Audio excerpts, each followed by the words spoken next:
Welcome back to the channel. I'm glad you guys could come stop by and hang out with me for a little bit. Right now, there's a war going on, like a legit war. And if you're like me, you know nothing about why it's happening.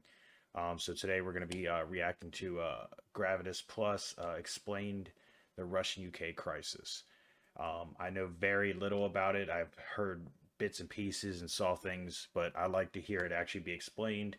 And apparently it goes back pretty far, and I didn't know that. So let's go ahead and get into it.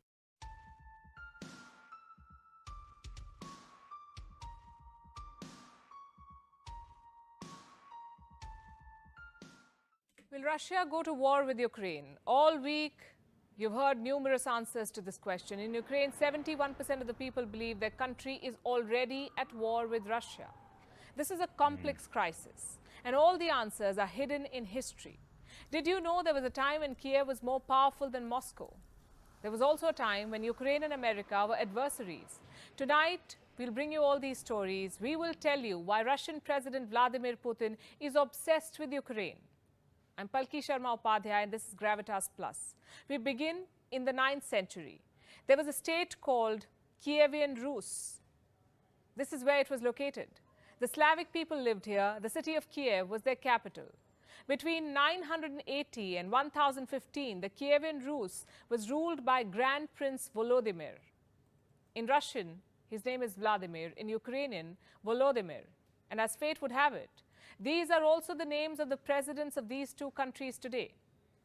Anyway, Russia. Oh wow, that's kind of like the wow, that's kind of crazy. It reminds me of, I can't remember, I'm going to get this wrong, but wasn't there a correlation with JFK and Abraham Lincoln or something like that about uh I don't the days they were killed, or I can't remember. Russians, Ukrainians, and Belarusians draw their lineage from this Slavic state. A lot changed in the centuries that followed, and for a lot of it, Ukraine was under Russian rule. In the 1900s, the two were Soviet republics. Russia, the most powerful of the 15 republics, and Ukraine, the second most powerful. It had defense industries, large agricultural lands, and housed much of the Soviet nuclear arsenal. During the Cold War, Ukraine was the arch rival of the United States. The Soviet Union collapsed in 1991. Ukraine became independent, as did Russia. Ukraine inherited much of Soviet nuclear arsenal, but gave it up to Russia in 1994. In exchange, Moscow guaranteed Ukraine's security and promised to respect its sovereignty. Haven't we heard that before?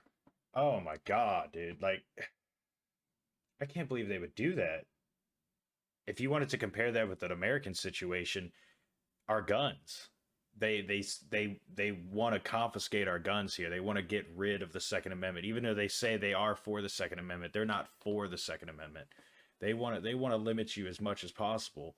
And then in return they say they offer protection, or why would you need these guns when we have a military? Well, this is exactly why you have to have a means of self-defense.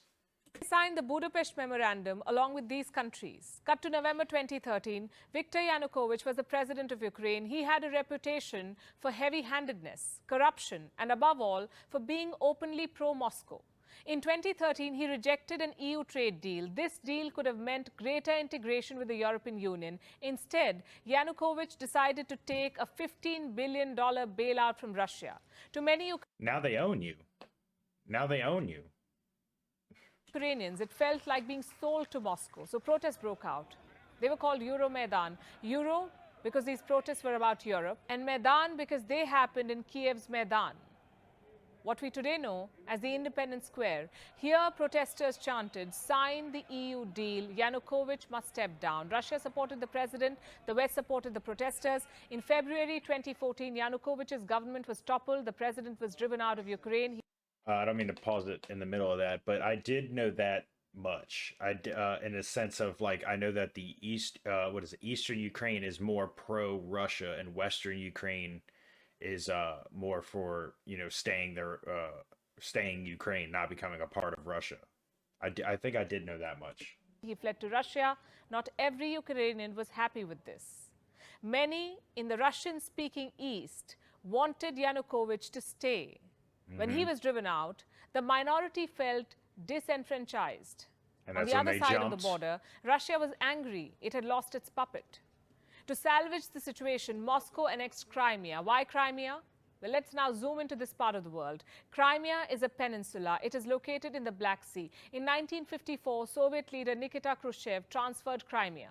It was given to the Ukrainian Soviet Socialist Republic from the Russian Soviet Socialist Republic. Why? Khrushchev hoped the transfer would strengthen, quote-unquote, brotherly ties between the Ukrainian and Russian people. Both Russia and Crimea were part of the Soviet Union. So this transfer did not mean very much. When Ukraine became independent in 1991, Crimea joined it. The peninsula was given special autonomy. It remained home to Russian military bases. Moscow promised to respect Crimean autonomy. Many in Russia were of the opinion that Crimea should not have been allowed to join Ukraine. In 2014, when Yanukovych was ousted from power in Ukraine, See, it's the shitty part of, in my opinion, the human civilization. Like, we are literally fighting over land, but look at how much Russia already has. Look how small Ukraine is. Like, it's just it's so fucking petty in my mind that you would go to war over this fucking land that you already have. Like, if that place has resources that you want, make deals. Like, so you just rampage over top of them and fucking steal the land because of resources or whatever the hell they're doing it for, or just to be like, they feel like Ukraine should be Russia. Like, why? It doesn't make sense to me. Russian military began seizing government buildings in Crimea. Soon the entire peninsula was under military occupation. A referendum followed. On the 16th of March 2014, Crimeans voted to become a part of Russia. Was this vote legitimate? Well, it depends on who you ask. For Putin, this was... Isn't that funny? It depends on who you ask. Sounds very familiar around here. Crimea's liberation. For the rest of the world, this was Crimea's annexation. The focus then shifted to eastern Ukraine, where Russia-backed separatists had seized territory. Ukrainian forces did not launch an all-out offensive at first, So this has but on been the going on. 17th of July 2014, when a flight carrying 298 people was shot down by these rebels, I remember Ukrainian that. forces decided to flush out the rebels. The separatists began losing ground, so the Russian army stepped in. They invaded eastern Ukraine and fought alongside the rebels. So it sounds to me like separatists in Ukraine, like people like the Eastern, the people who believe they should be a part of Russia or favor Russia. If I'm hearing this right, they shot down a plane with 200 plus people on it. The Ukrainian military pushed onto these separatists, obviously for what they did. And then Russia's just like, no, you can't do that, and just invades. Like, I don't know. Like, maybe I'm hearing that wrong, but in my opinion, that's just that's unacceptable. How do you step in on a country punishing people in their country for doing such a terrible act? It's not even your country, and you're like fighting for them. Like, Followed was a series of talks between Russia, Ukraine, and the West. They resulted in the Minsk Accords. This was first signed in 2014. Both sides agreed on ceasefire and military withdrawal. Ukraine agreed to hold elections in the rebel-held areas. 8 years on, the Minsk Accords remain unimplemented. Ukraine stands as the largest European country excluding Russia. It covers an area of more than 600,000 square kilometers with a population of 44 million and a GDP of more than $155 billion. Per capita income, more than $3,700. Today, Ukraine is divided between East and West in more ways than one. The West sees itself as more European. The East is closer to Russia, be it in terms of geography or sentiment. In the West, most Ukrainians speak Ukrainian. In the East, a third are native Russians. In the West, Russia is looked at with suspicion. In the East, Russia is looked at through the lens of shared history and heritage. Ukraine also remains at war. Forces are fighting the rebels in the east. Rebel leaders are ruling at least two regions, Donetsk and Luhansk. Together, they're known as the Donbas region. Russia has once again sent its troops. This time, they're stationed right at the border. What does Vladimir Putin want? for NATO to stop expanding. NATO stands for North Atlantic Treaty Organization. It's a military alliance. These countries are the founding members of NATO. These countries joined it during the Cold War. Hold up, that went a little fast. What was that? NATO stands for North Atlantic Treaty Organization. It's a military alliance. These countries are the founding. So you got Belgium, Canada, Denmark, France, Iceland, Italy, Luxembourg. I hope I pronounced that right. Netherlands, Norway, Portugal, United Kingdom, and the United States. Founding members of NATO. These countries joined it during the Cold War, and these countries joined after. Germany joined, Czech Republic. Okay. It. Ukraine wants to join NATO too, but Putin wants NATO to exclude Ukraine and every former Soviet state. That's because he wants it. He wants that country. And this is just half the story. Like I said, a lot is hidden in history. For starters, there is domestic politics. When Putin annexed Crimea, his approval rating skyrocketed. Keeping the nationalistic drum rolling helps the Russian president. Annexing parts of Ukraine also helps Putin restore Russia's superpower image. Again, back to history. Many Russians view Ukraine's independence as a mistake. It is true that Ukraine was ruled by Russia. In fact, Ukraine has barely remained independent pre-1991. There was a brief period before World War I, and then another stint in 1600. For the rest of its modern history, Ukraine was under Russia. 1 in 6 Ukrainians is an ethnic Russian. 1 in 3 speaks Russian as a native language. So Putin is right when he says historically they were one. But claiming Ukraine... Yeah, but now they're their own. Like, you have to let them be their own. Like, you can't... Like, that don't make sense to me. You should be, in a sense, be kind of proud as a...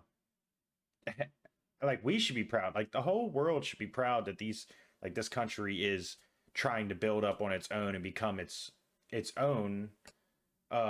Just become its own. Like, but no, they don't want that. They want to take it and they want it to be theirs. And it's a big ass fucking mess, man. Ukraine on the basis of colonial history is wrong. It will be like Britain claiming India, or South Africa, exactly, or Spain claiming the Philippines. Past imperialism cannot justify present-day expansionism. Here's what else history tells us. Ukraine was forcefully Russified. Cut to 1700, Russian leader Catherine the Great started Russifying Ukraine. Ethnic Russians were shipped to this part of the world. Schools were told to teach Russian language. By 1800, the Ukrainian language was banned. In 1930s, Soviet leader Joseph Stalin steered a famine in Ukraine. Millions of Eastern Ukrainians were killed. The area was then repopulated with ethnic Russians. See, so that goes into the thing of like, how can they build as a country and become their own and not be reliant on Russia or surrounding countries when they look at the shit they've gone through. Like, in the 1940s, the ethnic Tatars were relocated. They too were replaced with Russians. There is a reason why Eastern Ukraine today has so many native Russian speakers. It was designed to be that way. Eastern Ukraine was always dear to Russia. It has coal, it has iron, fertile land. Its historical connection with Russia was forced. Putin time and again talks about the Holy Rus. He says Russians and Ukrainians are one people. 70% Ukrainians reject this thought. 72% consider Russia a hostile state. Today, 33.3% Ukrainians. If you were to ask, I feel like if you were to ask Americans, if you did a poll, I feel like our percentage would be so much higher if we considering Russia a hostile state. I feel like it would be in the high 80s. Ukrainians are ready to take up arms against Russia. 21.7% are ready to stage a civil resistance against Russia. 67% Ukrainians want to join the EU. 59% want to join the NATO. Meet the current Ukrainian president, Volodymyr Zelensky. He came to power in 2019 following a landslide victory. He's a vocal critic of Russia. Zelensky openly opposes Russian occupation of eastern Ukraine. 73% of Ukrainian voters voted this man to power. Today, Volodymyr Zelensky represents the pulse of Ukraine, the Ukraine that wants to remain independent of Russia. But Vladimir Putin wants to become the man who revived Russian imperialism. He does not realize the world has moved on. Wow, that was pretty informing. I didn't I mean I had a feeling it went pretty deep, but like you don't hear nothing about it. Like you see these articles and all it does is show like what's now happening now. They don't not like how they just went back in time and showed us exactly the build up like since 2014. I mean obviously way ahead of that, but it's actually been taken into action in 2014 with the plane being shot down, kind of meeting up at the border, with resistance. I mean all you can do is hope that it doesn't spark something that's doesn't need to happen. That's unnecessary. And I've seen a couple videos today of like a tank rolling over a car and like fighter jets just flying overhead, dropping bombs. There is some good news on this side that there is a guy who is like just dropping Russian planes like flies. So that's good. If anybody who watches my channel happens to be from Ukraine, man, I hope you guys can get through this. Hopefully nobody gets super super hurt. Like it's unnecessary, and just know, you gotta. Yeah, I mean, if it has to come to it, take arms. I mean, I know you guys don't have, not like saying ours is special, but I know you guys don't have a law like that, so hopefully you guys can do what you can do and make it out of this. But this was very informing, and I'm glad you guys stopped by to watch with me a little bit. Maybe hopefully you learned something as well. Hopefully I didn't sound as dumb as I really am. And until then, I'll catch you guys in the next one. Peace.